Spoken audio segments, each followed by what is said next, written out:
guys, dahil tinatamad ako mag-ML, tuturuan ko na lang kayo kung paano mag-drive ng jeep dito sa uni. Ituturo ko sa inyo kung paano hindi mababangga sa kalsada, lalo na sa mga panahon niyan, kailangan niyo mag-ingat. Magandang lugar dito sa uni, pwede kayong gumala-gala. Pwede rin kayo magsakay ng pasahero pag pumapasada kayo. Nakikita niyo ba yung cable car dun sa taas? Pwede niyo rin sakyan yan.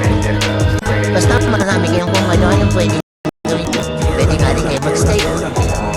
Kung feeling architect naman kayo, pwede kang gumawa ng sarili ng bahay.